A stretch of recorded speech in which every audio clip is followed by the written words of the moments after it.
Forgiveness is one of the most powerful acts a person can undertake. But forgiveness is not the same as pardon. The American Religious Town Hall meeting is now in session.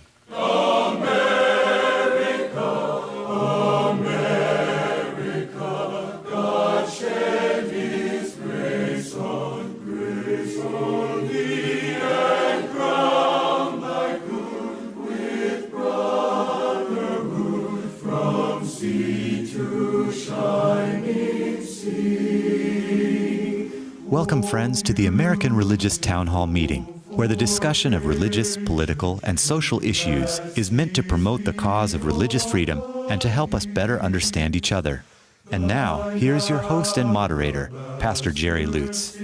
Thank you for joining us today for today's Town Hall session. We're glad that you've been here before, and I know that you've come back again for another wonderful experience here at the Town Hall. Look forward to this particular discussion about forgiveness. It's an important topic.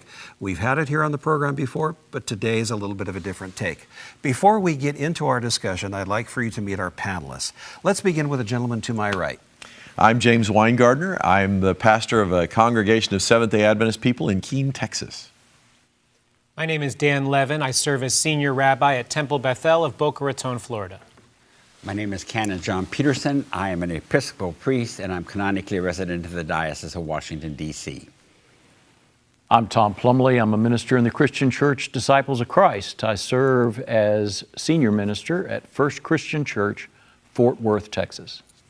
My name is Mel Robeck. I'm Senior Professor of Church History and Ecumenics and Special Assistant to the President for Ecumenical Relations at Fuller Theological Seminary in Pasadena, California. I'm also an ordained minister with the Assemblies of God. Hi, I'm Tony Mathews, and I'm the Senior Pastor at North Garland Baptist Fellowship in Garland, Texas. Well, thank you everyone for being here today. As you can see, we have a really good panel assembled here from different perspectives, different religious backgrounds, and that's really what the American Town Hall is all about. Now, I would like for us to consider this subject as being one of the more important ones, although all of them are important on the Town Hall, but I think today's program is going to be special. Let's get right to our discussion. The Associated Press released an article that is both moving and inspiring. The headlines read, 25 years after Rwanda genocide, survivors forgive killers. In a photo, genocide survivor Laurentia Mukalemera, a Tutsi, is offered a cup of water by Tazien Nkundeya, a Hutu who murdered her husband and spent 8 years in prison for the killing and other crimes. The photo was taken right before being interviewed at his home in the Reconciliation Village in Rwanda. The article highlights the power of forgiveness and shows that 25 years after the genocide, the country has established 6 reconciliation villages, as they are called, where convicted perpetrators who have been released from prison after publicly apologizing for their crimes live side by side with genocide survivors who have professed forgiveness. Today, according to the article, Nkundeya lives nearby the widow of the man he killed, and somehow they are friends. Their children and grandchildren play and share lunch together. Their cows graze in the same field. He says, I am very grateful to her. Ever since I apologized to her after prison life, confessing to my crimes and asking her for forgiveness, she has accepted me. I even leave my children with her when I am away. Close quote. About 3,000 victims and perpetrators live in the villages established by Prison Fellowship Rwanda, a Christian organization and funded by the U.S. government, the United Nations, and other donors to promote healing in Rwanda from the gaping wounds left by the genocide. Many people all over the world are struggling with forgiving others. It's just simply difficult to let some things go, in particular injustices and wounds from the past. Can this demonstration of forgiveness help? Well, we would like our panelists to consider these things with these questions in mind. First of all, what is true forgiveness, and is there a time frame on how soon a person should forgive? Second question, what scriptural advice do you have for our viewers who are struggling to forgive someone who wounded them? And then finally, another question, what can the religious community learn from the reconciliation villages and from those who participate in the same? Well, that is our subject for today. As I said, it's a very important one. Each of us deals with this in one way or another because it's just a part of our lives. Let's go back now to those who helped to begin the program. Dr. Robeck, welcome to the program. You opened with a remark. Can you please elucidate? Yeah, I'd be happy to.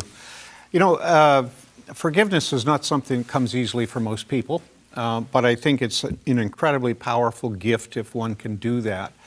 And I've thought about the Rwanda situation and tried to think, are there any kinds of parallels to that? I would say probably the Truth and Reconciliation Commission meetings that were held in South Africa really, in a sense, set the stage for other things that could follow. And I think what we saw in there was, instead of people getting revenge and taking vengeance out on the perpetrators of the apartheid and all the crimes that went along with that, there was a great deal of forgiveness that came along.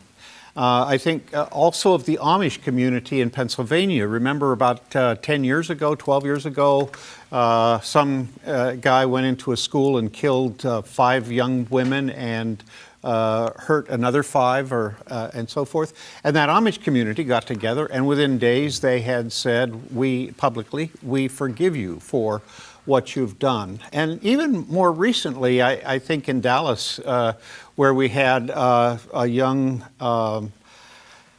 police officer, Amber Geiger, who had shot and killed a young man, Brant Jean, and she was found guilty of murder. When the family began to speak to her at the trial, or at the end of the trial, where they had the opportunity to speak, one young man, the brother of the man that was killed, went over, asked the judge if he could speak to her and give her a hug. And we saw the caption, we saw the picture. It was a very moving kind of a thing. Now, for that young man who said, I am a Christian and I want to forgive her, that was an extraordinary thing. But for many members of the family, that was not exactly the way they responded. I mean, it was a difficult thing for them to even watch him do that, because she had taken the life of one of their family members. I think all of us have the capability of giving forgiveness, offering forgiveness, but I think it takes an extraordinary person to say, yes, I really do forgive. You know, I've been attacked through the years for my ecumenical work by people within my own denomination in a variety of ways. Some of them are really nasty. And I went to the Lord, I said, Lord, I can carry this and I can hurt and, all of that, but I really want you to take away the pain from this, and I want to be able to forgive these people.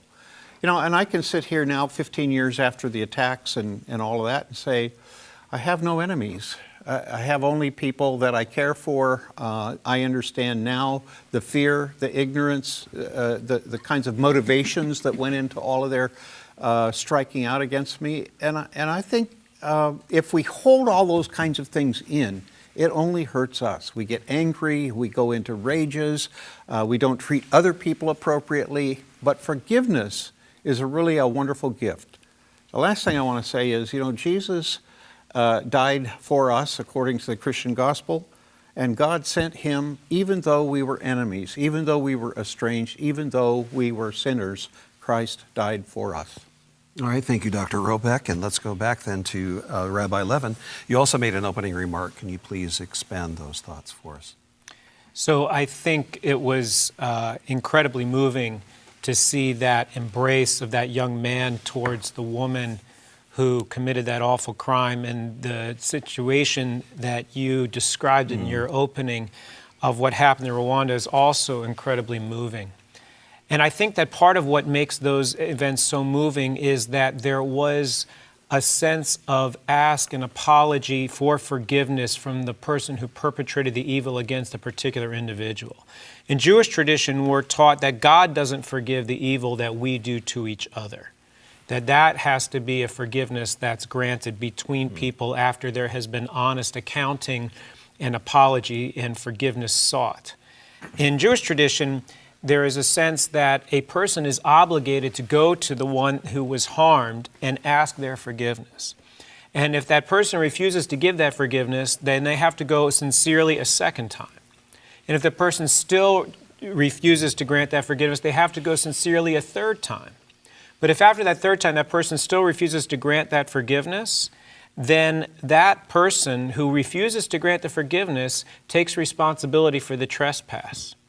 Because the idea of that creation of peace between people was seen to be such a higher value. And I think because we all profess traditions that embrace the holiness and the spiritual power of love, when we see that love bring people together, it's hard not to be moved by that. Simon Wiesenthal, who was a survivor of the Holocaust, wrote a book called The Sunflower. In The Sunflower, he describes an experience in 1943 where an SS officer who was wounded in the hospital needs help, and he is asked to attend on this soldier. And the soldier relates to him a story of a horrible atrocity that he participated in murdering 300 people. And he asks him, I need to ask a Jew for forgiveness. And he walked away, and he didn't give the forgiveness. And the next day he went to return, and the patient had died.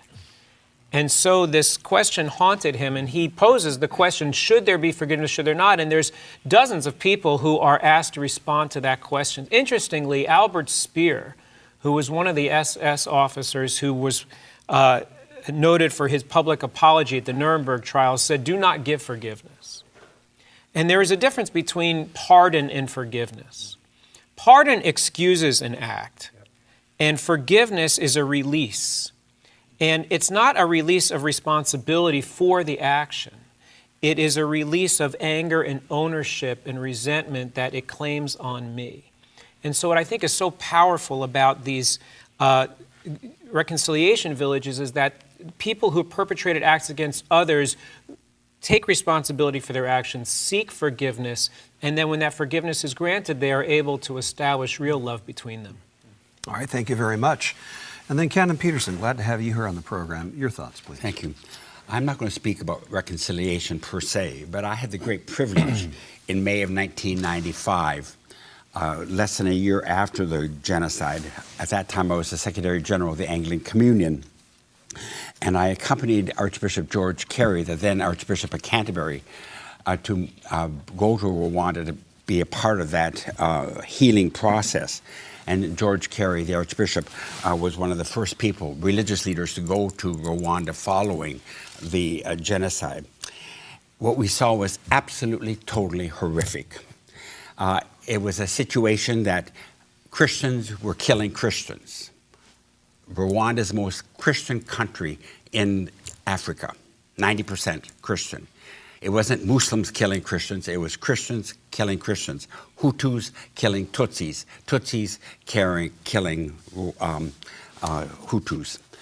And the first day we went to a village called Gahina. We took a helicopter there, a town on the Rwandan-Tanzania border. And there we were taken to a Roman Catholic church. The people had all fled to the Roman Catholic Church for sanctuary, that they felt they were protected at the church. And in that compound, there were 4,000 skeletons of people who had been murdered on that fateful Saturday. Literally, to get into the church, now Rwanda doesn't have snow shovels, I'm a Minnesota boy, but it was like they had taken a snow shovel to make a path for the Archbishop and Mrs. Carey to make their way into the church. Totally strewn with bodies. And I'll never forget getting into the church and seeing literally in the church hundreds of, maybe thousands of bodies there in the sanctuary. I went to a kneeling desk to pray, and one skeleton absolutely stands out in my mind. It was a skeleton whose feet had been chopped off from his legs. And I remember praying just one thing that day, that he would have been killed before he had his legs chopped off. The events in Rwanda were horrific. And the whole issue is, how can reconciliation, how can one forgive in a situation like that? All right, thank you. Wow, powerful testimony there. Let's come over to Reverend Plumley. Glad to have you here today. Your thoughts, please. Thank you. I think this program touches on some of the deepest emotions that we can have, both emotions of revulsion, and of joy. And the question is, how can we move one to the other? I do think that sometimes people try to move quickly and artificially from the trauma of an act that's been perpetrated on them, against them, or against someone they love, out of a feeling of that they are somehow required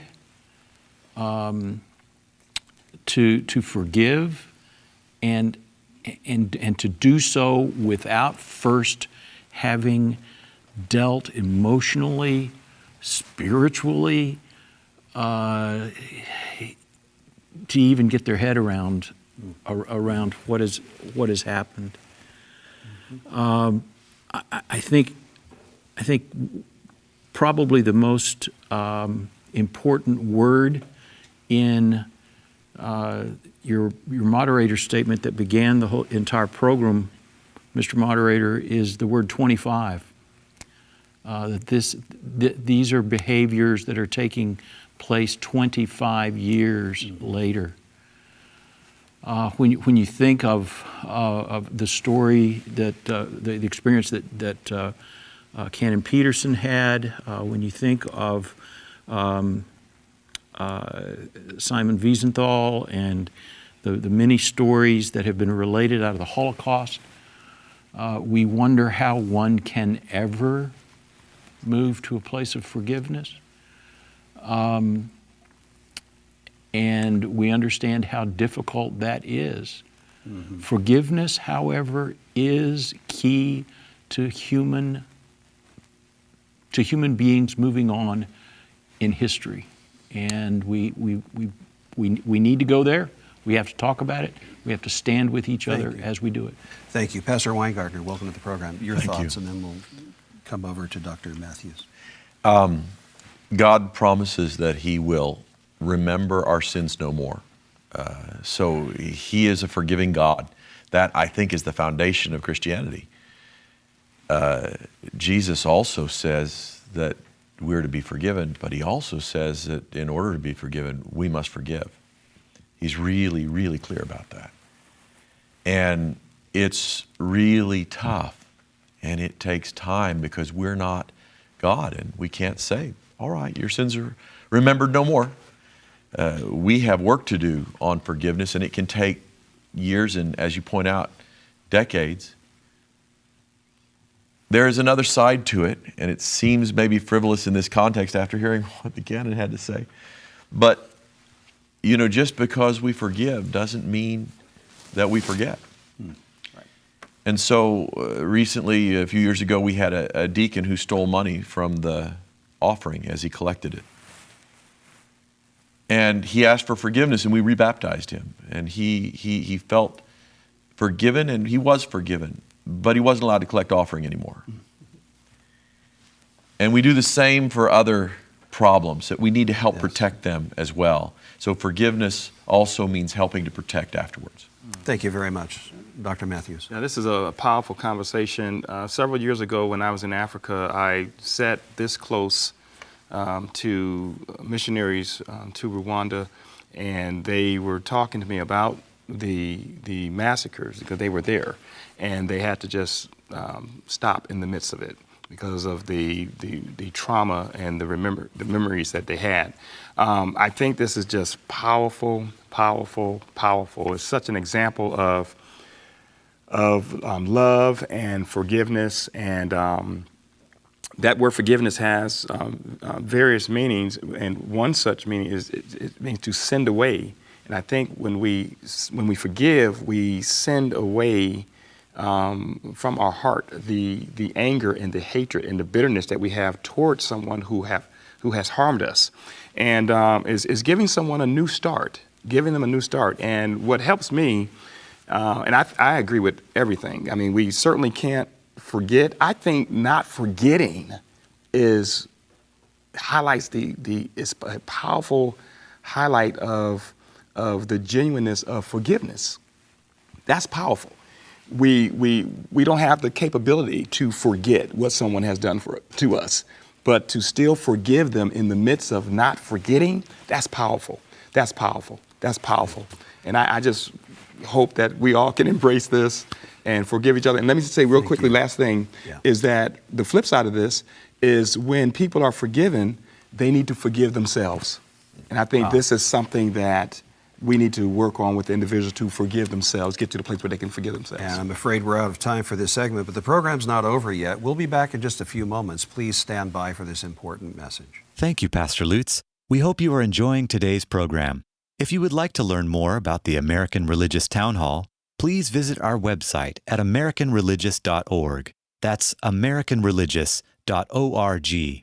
There you can read about the mission and history of the program, learn about the Town Hall estates, and view past programs by clicking the appropriate menu buttons. Each week, Pastor Lutz looks forward to receiving your letters. You may write to him at the address shown on your screen. Send your letters to Pastor Jerry Lutz, American Religious Town Hall Meeting, P.O. Box 180118, Dallas, Texas 75218. That's Pastor Jerry Lutz, American Religious Town Hall Meeting, P.O. Box 180118, Dallas, Texas 75218. Thank you for writing, and thank you for watching. And now, back to you, Pastor Lutz, and today's closing statements. Thank you very much. I do look forward to hearing from you. Drop us a line, go to the website. You can send us an email from that format, or you can just send us a regular snail mail, or tell us what you'd like to hear discussed on future programs. We've had programs based upon comments of viewers like you, so please take advantage of this opportunity. Now let's go to our summary statements. Let's begin with the gentleman to my right, Dr. Weingardner. Forgiveness is healing, but it's healing more to the forgiver than the forgiven.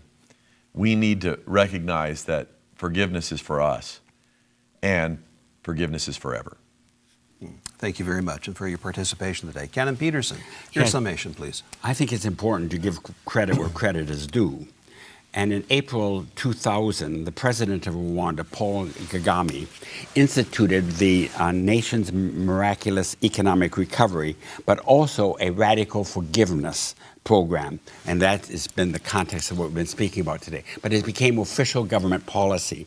And one of the major things they did is that the government no longer officially recognizes tribal and ethnic differences. It used to be on their identity cards, if they were Hutu or if they were Tutsi, and that has been removed. And certainly what has happened in Rwanda, in the way because of forgiveness, is because of the president and what he did in the radical forgiveness program. Thank you. And for today's participation, Dr. Robeck, your summation, please. Yes, I remember having lunch with a white father, a priest from Belgium, if I remember correctly, who was there in the midst of all of that. And he told me about how the soldiers came into his church and stood everybody against the wall and then shot them all except for 2 or 3 people who were not either Hutu or Tutsi. And I remember him sitting there and crying and wondering why he was one of the few that was left. He also told me the story of 2 men. They were from different tribes. They were neighbors. They were close friends. And one of them was given an ultimatum: you will either kill him or we will kill your entire family and you as well. So they talked it over together, and then they prayed together. And the man who was to be killed gave him permission to do that with the understanding that he was forgiven even before it had happened. It's little wonder that these kinds of things make the headlines in the news today. Yes, thank you. Dr. Mathews, Yes, your summation. In the article that the moderator mentioned, I think it's another powerful note that the killer said that I even leave my children with the widow when he's away. I think that is absolutely powerful, and it shows us that unforgiveness never hurts the other person, it hurts ourselves. And I'll leave us with the scripture in Ephesians: be kind to one another, tender-hearted, forgiving each other, just as God in Christ has also forgiven us. Wow, thank you.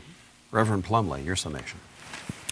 Thank you. I wanted to center my last comment on these villages that apparently have been created in Rwanda, and say that they, to me, present a commentary on this notion that we have in our own country that crime requires this radical separation.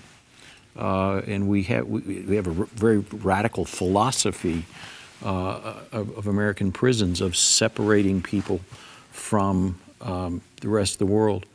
It's also a commentary on the dehumanization of our enemies, the willingness to quickly refer to people as animals, as subhuman. When you see this kind of behavior, it takes away those kinds of things. All right, thank you very much. Just a few seconds left here. Rabbi, your closing statement. I think we have to ask ourselves, are there some wounds that cannot be healed? And I think what we're learning is that even the most grievous of wounds with enough love and divinity, those wounds can be closed. There's always a scar that remains from the depth of those wounds, but those wounds can be healed, and then we can create a future where we can still live together as one. Well, thank you very much. As we said from the beginning, this was a very important discussion we've had here today. We hope it was helpful for everyone who's tuned in. It's a serious matter. It affects us all. We just hope and pray you're able to learn something, glean something here that will help you in your relationships with other people. So thank you so much for tuning in today. We do look forward to seeing you again next time. This is what we do at the American Religious Town Hall meeting. We gather around the table with various experts from different points of view and perspectives, but that's a part of what this program is all about and has been for many, many decades. But for now, the charter of the American Religious Town Hall provides that Roman Catholics, Protestants, Jews, educators, and others may appear on this program and can declare their beliefs without hesitancy. And the rest of the members of the panel will uphold and guarantee that American right to all who will appear, irrespective of race or creed, so that the rest of the world can see that here in America we believe in civil and religious freedom, not only in theory, but in reality. So now, friends, until next week at the same time and over the very same channel, the American Religious Town Hall meeting stands adjourned. And may the God of all of us bless all of you.